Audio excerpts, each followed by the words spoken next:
Nagsimula ito sa gitna, so maliit lang siya nasunog hanggang sa lumakas. Tulo ka building og mga establishmento ang naog daw sa sunog kaniadtong hapon adlong Martes, alas 3, Septyembre 17, 2024 sa USM Avenue, Poblacion, Kabakan, Cotabato. Ana akapin sa usa ka oras ay napalong ang maong sunog nga nagsugod sa usa ka tindahan ang Journadal Building nga gama lamang sa light materials hinungdan nga dali ra kining gilamoy sa kalayo. Daling mirespondi ang mga kabombiruhan sa mga silingang lungsod aron sa pagtabang sa sunog sama sa BFP Kabakan, Carmen, Matalam, USM Fire Volunteer, Provincial BFP Tanker ug Kabakan Water District Tanker. Hapon na ito, mga alas 3 kaninang hapon, nangyari po dito po sa USM Avenue po. So, as of now po, sa nakikita po natin ngayon, meron pong 3 buildings na talagang nasunog po ngayong hapon na ito. Saysay ni Konsehal Farouk Gabar nga usa sa mihimo og aksyon sa mga insidente kasagaran sa nasunog ang mga kan-anan, bag-ong giablihan nga arcade o playgrounds, tindahan sa mga gadgets o school supplies. Nag-deliver lang si Kagawad Gabar og ice apan mao iyang nakita ang nasunog nga building. Mingan lang sir, nag-deliver lang ako ng ice. Okay. So nung nakita ko yung sunog, tinawagan ko si Kagawad Alan, kasama ko sa council na kailangan namin ng tulong sa kabilang munisipyo. Tinawagan ko si Councilor Fatma para tawagan si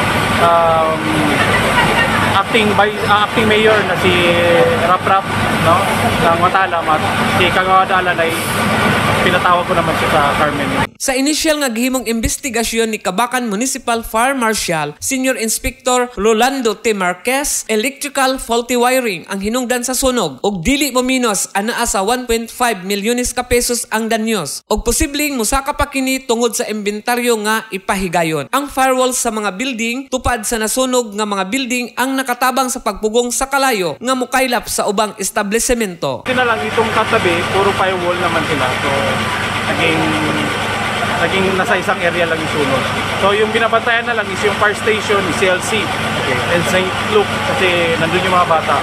Nisimpatiya si Mayor Evangeline Pascua Guzman og mga konseho sa lungsod ngadto sa mga apektadong negosyante og gitakda sila nga mohatag og hinabang sa mga apektadong individual. Pero po sa tulong po ng ating mahal na mayor, si Mayor Evangeline Guzman, kasama po si Vice Mayor Herlo P. Guzman Jr., hindi po namin pababayaan po, especially po lahat ng ating mga negosyante.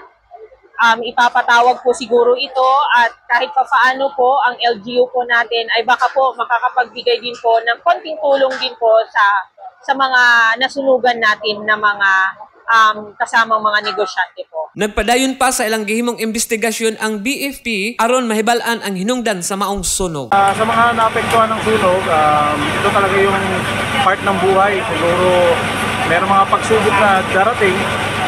Wala namang binibigay si Panginoon ng pagsubok na hindi naman kaya natin sinampasan.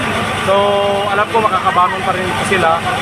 Siguro mayroong programa po ang munisipyo ng Kabakan para po sa lahat ng mga nasunugan. Po ng LGU Kabakan sa hindi inaasahang pangyayari ngayong hapon na ito, I would like to grab this opportunity po para pasalamatan po lahat ng ating BFP mula po dito sa Kabakan, Carmen, ang ating province po sa Matalam, USM, and ang ating water district, at syempre po lahat po ng mga volunteers po. Nakita po natin yung pagtutulungan po ng bawat Kabakenyo po upang matulungan po itong ating mga sa BFP natin, ang ating mga PNP, upang matulungan po sila sa pagpatay po ng apoy. Dahil kung hindi po dahil po sa pagtutulungan po ng bawat isa dito, sigurado po ako mas lalo po tayong mahirapan po sa pagpatay po ng apoy po. Alam ko pong hindi po madali ito, pero naniniwala ako na hindi ito ibibigay sa atin ng Panginoon kung hindi po natin ito malalampasan po.